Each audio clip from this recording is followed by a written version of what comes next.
Punya makanan dia berikan kepada orang lain, investasi di akhirat.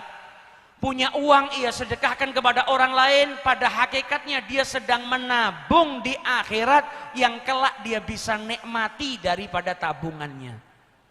Itu orang yang sodakoh. Jadi kalau mau dipikir, siapa yang butuh sedekah? Bukan fakir miskin, tapi kita yang punya kelebihan harta, kita yang butuh sedekah, bukan fakir miskin yang butuh menerima sedekah kita. Kita lebih butuh daripada mereka. Karena mereka walaupun tidak dapat dari kita, ada rezeki yang sudah ditentukan oleh Allah untuk mereka dari tangan yang lain. Berarti sedekah, siapa yang lebih membutuhkan kita? Supaya apa? Di akhirat nanti kita bisa menikmati apa yang kita sedekahkan. Oleh karena itu Al-Imam Ali Zainal Abidin Ibnul Husain Ibnu Ali bin Abi Thalib, kalau datang orang yang minta-minta ke rumahnya, ada pengemis datang ke rumahnya, disambut. Bukan diusir, tapi disambut. Kalau ada pengemis datang ke rumahnya, disambut ahlan wa sahlan bihamiliz zadi fil akhirah. Selamat datang orang yang membawa bekalku di akhiratnya Allah Subhanahu wa taala. Karena ketika beliau memberikan hartanya kepada fakir miskin, maka harta tersebut akan dilipat gandakan oleh Allah di akhiratnya Allah Subhanahu wa taala. Berarti seharusnya ketika kita bersedekah, kita berterima kasih kepada fakir miskin karena ia menjadi perantara kita mendapatkan harta yang berlimpah kelak di akhiratnya Allah Subhanahu wa ta'ala. Dan sedekah ini termasuk amal yang pahalanya besar. Karena apa? Ujiannya berat. Sedekah ini ngasih makan orang, ngasih minum, ngasih harta, itu pahalanya besar. Sampai-sampai dikatakan sedekah apalagi dengan sembunyi-sembunyi tanpa orang lain takut tahu, bisa mematikan amarahnya Allah. Sedekah sir, sedekah dengan sembunyi-sembunyi, kata Rasulullah, tutfi ghadabur Rabb, mematikan amarahnya Allah. Manusia kalau bermaksiat datangkan murkanya Allah. Cara memadamkan murkanya Allah dengan apa? Bersedekah. Dosa-dosa kecil yang dilakukan oleh manusia bisa terleburkan dengan sedekah. Kita sedekah, dosa-dosa kita diampuni oleh Allah Subhanahu wa ta'ala. Tapi ujiannya besar.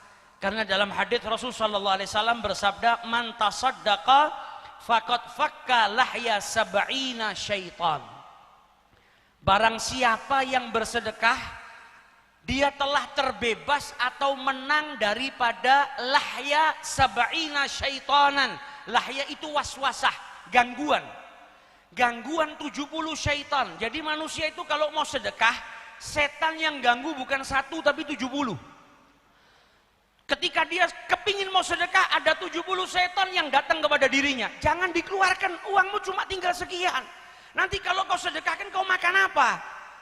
Kalau ini kau keluarkan malam ini, anakmu besok butuh buat di sekolah, kau mau kasih apa? Terus syaitan itu 70 syaitan datang menghalangi orang yang mau sedekah. Jadi orang yang berhasil dia mengeluarkan hartanya di jalan Allah, sedekah lillahi ta'ala, dia bisa mengalahkan 70 syaitan. Berarti orang yang berhasil bersedekah itu adalah orang yang kuat. Karena apa? Dia bisa mengalahkan 70 syaitan. 1 banding 70. Bukan 1 lawan 1, 1 lawan 70 orang. Al-Habib Ali bin Muhammad Al-Habasyi yang menyusun kitab ini dulu pernah di majelisnya menjelaskan tentang hadis ini. Orang yang sedekah itu pada hakikatnya dia sudah bisa mengalahkan 70 syaitan yang ngasih bisikan supaya dia gagal bersedekah. Salah satu dari santrinya ketika mendengar hadis ini, dia pulang kepingin ngamalkan. Wah, kalau begitu saya harus ngamalkan hadis ini. Saya mau kalahkan 70 syaitan. Pulang ke rumah, dia kumpulkan hartanya, dia mau sedekahkan. Istrinya tanya, Pak, mau diapakan ini harta? Mau saya sedekahkan. Kata istrinya, jangan, ini satu-satunya. Kalau ini dikeluarkan besok kita mau makan apa? Jangan, kita masih butuh ini. Terus dikasih alasan yang banyak. Akhirnya dia batal bersedekah. Pergi dia ke Habib Ali, dia bilang, Habib Ali, saya punya 1 setan saja di rumah gak bisa saya kalahkan. Apalagi 70 syaitan. 1 syaitan saja saya gak bisa ngalahkan. Apalagi dengan 70 syaitan. Jadi terkadang dirinya bisa ngalahkan, tapi syaitan gak tinggal diam. Dia bisikin istrinya, bisikin anaknya, bisikin keluarganya untuk menghentikan. Maka dari itu sedekah pahalanya besar karena gangguannya luar biasa. Kalau seseorang bisa menginfakkan hartanya di jalan Allah Subhanahu wa taala, maka dia akan mendapatkan ganjaran yang besar dari Allah Subhanahu wa ta'ala. Wa at'imut ta'am, dan berikan makan. Nabi Ibrahim alaihissalatu wassalam diriwayatkan sampai kalau mau makan saja dia keluar dari rumahnya cari orang untuk makan bersama dengan dirinya. Terkadang jalan sampai 1 mil, 2 mil mencari orang diajak makan di rumahnya. Gak mau makan sendiri karena apa? Tidak mau, dirinya tidak peduli dengan orang lain. Sayyidina Ali bin Abi Thalib kalau ada orang tidak datang ke rumahnya, rumahnya 1 minggu gak kedatangan tamu, gak ada yang makan di rumahnya, beliau nangis. Takut kalau dirinya itu sama Allah dijauhkan daripada kebaikan. Nah ini kegemaran orang-orang yang soleh, ketika dia punya sesuatu yang lebih dia sedekahkan di jalan Allah Subhanahu wa ta'ala. Dan harta yang disedekahkan tidak akan berkurang, melainkan bertambah, bertambah, dan bertambah. Pada kesempatan yang lalu saya sudah pernah ceritakan salah seorang ulama besar pada abad ke-5 atau ke-6, ulama besar yang kalau pengajian satu kota semuanya hadir. Ada satu majikan yang zalim kepada budaknya. Zalim, budaknya, budak pembantu zaman dulu tuh dibeli, diseksa, dikasih pekerjaan yang berat. Pada suatu hari budak ini diberi uang sama majikannya 4 dirham. Kau pergi ke pasar, berikan hajat ini. Dikasih uang 4 dirham. Maka sesampainya di pasar dia lihat toko-toko di pasar semuanya tutup, belum ada yang buka. Maka ketika ada orang yang lewat di pasar, dia tanya, ini tumben pasar jam sekian kok belum buka? Oh, ini saat ini, hari ini, jam seperti ini, mereka orang-orang pasar pada hadir ke pengajiannya Syekh Fulan. Mereka nggak akan buka sampai pengajian selesai. Maka pembantu tadi, daripada saya duduk di sini nunggu, lebih baik saya hadir juga di pengajiannya Syekh. Datang dia di pengajiannya guru besar tadi. Selesai pengajian, ada fakir miskin, ada orang yang butuh hajat, berkata kepada Syekh tadi, Syekh, saya ini butuh uang, terpepet, saya harus punya uang ini karena ada urusan yang memaksa saya. Kata guru tadi ditanya, berapa kau butuhnya? 4 dirham. Kata Syekh tadi, hari ini saya nggak punya uang, tapi coba barangkali yang hadir di sini bisa membantu Anda. Maka Syekh tadi berkata, barang siapa yang punya 4 dirham dan mau menginfakannya kepada saudara kalian ini, maka saya akan doakan orang yang punya 4 dirham itu dengan 4 doa. Dan akan diamini oleh yang hadir. Insya Allah doanya diijabahi oleh Allah Ta'ala. Maka budak tadi nggak pakai berpikir panjang, ini uang bukan uangnya, uang majikannya, majikannya galak, majikannya jahat, dia datang kepada Syekh tadi, ini uang 4 dirham, berikan kepada fakir miskin yang butuh tadi. Dikasihkan, padahal bukan uangnya. Kemudian si Syekh tadi tanya, terus apa? Kau mau apa saya doakan? Dia bilang, ya Syekh, saya punya majikan zalim. Tolong doakan saya supaya majikan saya memerdekakan saya. Didoakan sama Syekh tadi, kemudian diamini oleh yang hadir. Yang kedua, kau mau doa apa? Yang dua, doakan supaya saya mendapatkan ganti dari 4 dirham yang saya berikan tadi. Karena itu bukan uang saya. Tolong doakan supaya Allah memberikan gantinya kepada saya, biar bisa saya ganti kepada majikan saya. Yang ketiga apa? Yang ketiga, doakan supaya saya bisa bertaubat, majikan saya diberi petunjuk oleh Allah untuk bertaubat.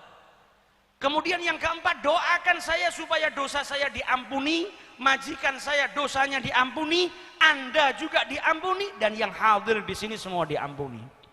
Karena budaknya pinter. Budaknya tahu kalau mendoakan orang lain, mendoakan lil mu'minina wal mu'minat, mendoakan orang lain tanpa sepengetahuan orang tersebut, asra'u ilal ijabah, lebih cepat untuk diijabahi. Maka didoakan sama guru tadi. Pulang sampai ke rumah majikannya, hatinya, jantungnya berdebar-debar karena takut majikannya marah. Pulang ketemu majikannya langsung ngomel, ngelihat ini pembantunya keluar berjam-jam, kembali dengan tangan kosong. Maka langsung dihujani pertanyaan, mana uang saya? mana perintah saya yang saya suruh Anda belikan ini dan itu? Pembantunya bilang, tunggu dulu, dengarkan saya mau jelaskan. Tadi saya mampir ke rumahnya Syekh Fulan, saya hadir pengajiannya, kemudian ada fakir miskin, detailnya diceritakan. Kemudian majikannya tanya, terus kau minta doa apa? Yang pertama saya minta supaya Allah memerdekakan saya nggak jadi budak lagi. Kata majikannya apa? Anta hurrun liwajhillah. Engkau saya merdekakan di jalan Allah subhanahu wa ta'ala. Padahal ini majikannya pelit tadinya. Tadinya majikannya pelit, zalim. Tiba-tiba bisa memerdekakan budaknya karena apa? Berkahnya sodakoh. Dilembutkan hatinya oleh Allah, digerakkan untuk memerdekakan. Yang kedua saya minta supaya Allah berikan saya rezeki. Supaya apa? Uang saya dikembalikan dan saya bisa ganti 4 dirham Anda yang saya gunakan tadi. Kata majikannya apa? Enggak usah kau bayar, ini saya kasih hadiah 40 dirham. Berkat apa? Berkat sodakoh. Kemudian yang ketiga kau minta apa? Saya minta supaya saya digerakkan hati saya untuk bertobat. Anda juga. Kata majikannya, tubtu ilallah, aku bertobat di jalan Allah. Yang keempat apa? Yang keempat saya minta diampuni dosa saya, Anda dan guru tadi dan yang hadir. Kata majikannya, kalau yang keempat saya nggak bisa ngabulkan karena itu kekuasaan Allah subhanahu wa ta'ala. Dan kalau manusia saja tadi bisa mengabulkan 3 permintaannya, apalagi hanya 1 permintaan ampunan dari Allah subhanahu wa ta'ala, sudah pasti diberikan ampunan oleh Allah subhanahu wa ta'ala. Jadi manfaatnya sedekah sangat banyak. Maka kita selayaknya sebagai umatnya Rasul sallallahu alaihi wasallam mengamalkan wasiatnya Nabi. Nggak berat, ketemu orang tebarkan salam. Kalau punya harta lebih, kasihkan kepada yang tidak punya. Beri makan, beri minum, beri sesuatu yang kita miliki kepada orang lain supaya kita bisa mengamalkan hadisnya Rasulullah sallallahu alaihi wasallam. Kemudian wasiat Nabi yang terakhir, wasilul arham. Yang ketiga, Nabi memerintahkan kita untuk menyambung tali silaturahmi. Jangan sampai jadi orang yang qati'ur rahim, mutus tali silaturahmi. Karena orang yang memutus tali silaturahmi dilaknat oleh Allah subhanahu wa ta'ala. Kemudian wasiat Nabi yang terakhir, wasalli bil laili wan nas niyam, dan sholatlah malam di saat manusia sedang terlelap tidur. Bangun malam. Orang soleh itu semuanya bangun malam. Al-Imam Abdullah bin Alwil Haddad di dalam kitabnya mengatakan Allah itu kalau ngangkat walinya, diangkatnya di waktu malam. Maka orang yang jarang bangun malam, susah dia jauh daripada kewalian. Karena setiap para wali Allah diangkat menjadi wali di saat mereka qiyamul lail di waktu malam. Para kekasih Allah adalah orang yang menghidupkan malamnya untuk berdua-duaan dengan Allah subhanahu wa ta'ala. Allah subhanahu wa ta'ala berfirman kepada Nabi Allah Dawud alaihi salatu wassalam, ya Dawud, wahai Dawud, kadzdzaba man yadda'i mahabbati wa idza jannahul lail nama anni. Kata Allah subhanahu wa ta'ala, wahai Dawud, sungguh berdusta orang yang mengaku cinta kepadaku, tapi kalau datang waktu malam dia malah tidur meninggalkanku. Kalau ada orang ngaku cinta sama kekasihnya, kekasihnya datang ditinggal tidur, bukan cinta. Di setiap sepertiga malam Allah paling dekat dengan hambanya di waktu malam. Allah menyerukan kepada hambanya, hal min mustaghfir, ada ndak yang mau ampunan saya berikan? Ada tidak yang mau taubatnya diterima, saya terima taubatnya? Ada tidak yang punya hajat, saya kabulkan hajatnya? Itu setiap sepertiga malam Allah tawarkan kepada hambanya 3 hal. Yang mau ampunan saya ampuni, yang mau taubatnya diterima saya terima, yang punya hajat apapun saya berikan hajatnya. Kalau ada orang yang tidur di sepertiga malam, tidak bangun malam, itu tandanya dia nggak butuh ampunan, tidak butuh tobatnya diterima. Punya hajat, Allah nawarkan, dikabulkan hajatnya, tapi dia tidur. Maka jangan sampai, kalau nggak bisa tiap malam, seminggu sekali minimal ada bangun malam. Nggak bisa seminggu sekali, sebulan sekali itu sudah kebangetan. Loh saya nggak bisa bangun malam, qiyamul lail saya nggak bisa. Bukan nggak bisa, tidak mau. Kalau bisa semua orang bisa. Saya susah kalau bangun malam, buktinya kalau ada sepak bola jam 2 bangun kok. Pernah nggak pasang alarm untuk tahajud? Nggak pernah, tapi pasang alarm untuk pertandingan sepak bola sering. Coba besok pagi ada pergi keluar kota penerbangan jam 5 subuh, jam 3 sudah bangun siap-siap. Tapi kalau urusan sama Allah, kita jadikan nomor sekian, ini yang tidak benar karena setiap malam kita ditawarkan oleh Allah ampunan dan hajat. Misal nanti sebelum pengajian ditutup, Habib Bidin ngumumkan, siapapun yang butuh sesuatu silahkan nanti malam datang ke rumah saya jam 2 malam. Apa yang diminta saya kasih. Yang mau mobil saya kasih mobil, yang jomblo mau kawin tak kawin ke. Yang mau apa saja saya kasih. Kira-kira jam 2 malam nanti jenengan tidur apa ke rumahnya Habib Bidin? Kita sama manusia saja yakin dijanjikan datang, tapi Allah di setiap sepertiga malam menjanjikan hal min talibin hajah, ada tidak yang punya hajat aqdhiha, maka aku akan ijabahi hajatnya. Kita nggak bangun, padahal yang berbicara adalah yang menciptakan kita, yang memiliki jagat raya. Maka paling tidak kita bangun malam. Bangun malam itu ada dua. Ada yang namanya tahajud, itu yang paling afdol.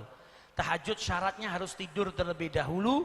Kalau sudah tidur bangun dia bisa sholat tahajud.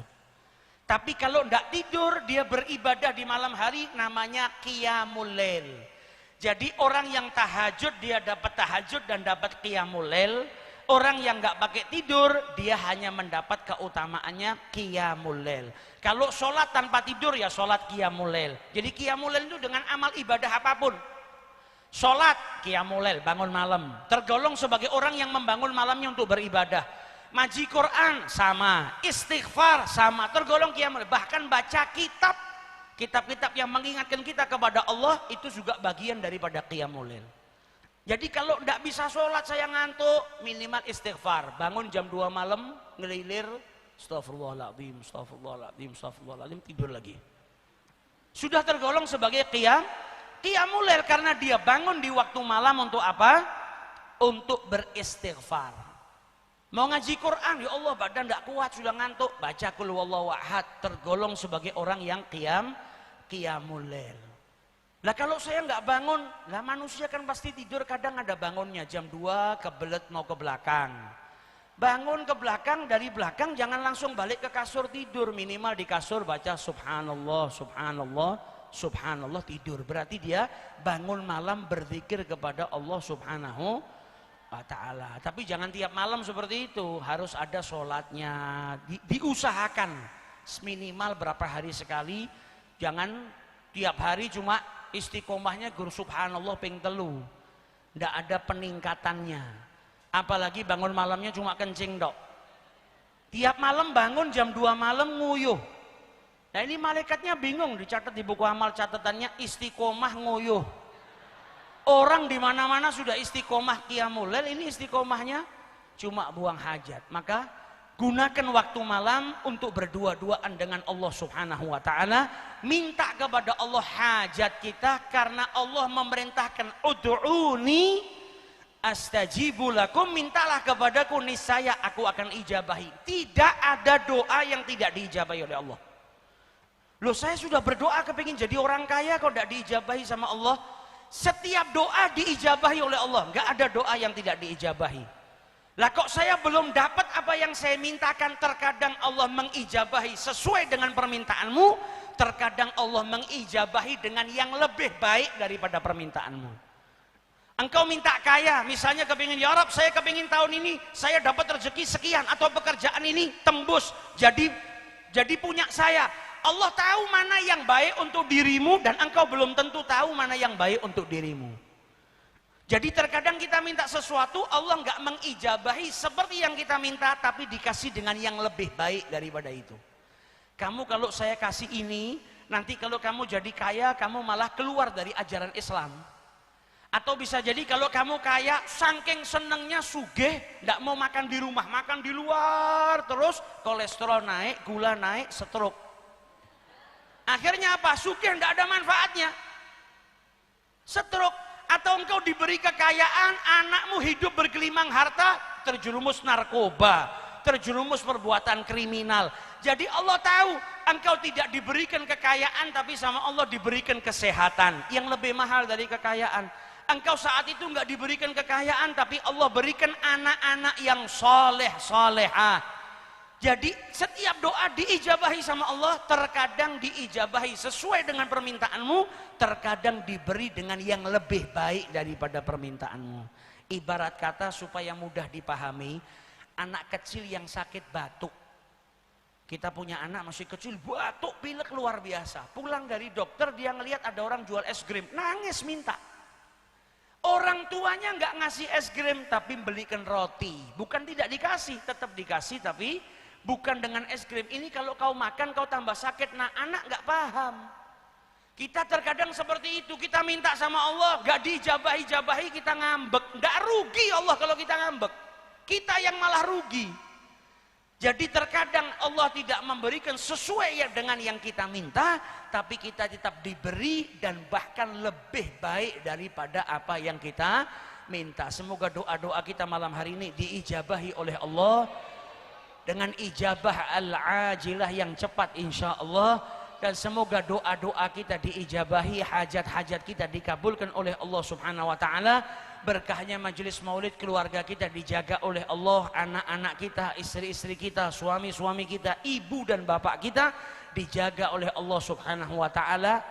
Amin ya rabbal alamin. Dan keberkahannya majelis insya Allah sampai ke dalam rumah tangga kita, kepada keluarga kita. Amin ya rabbal alamin. Wallahu a'lam.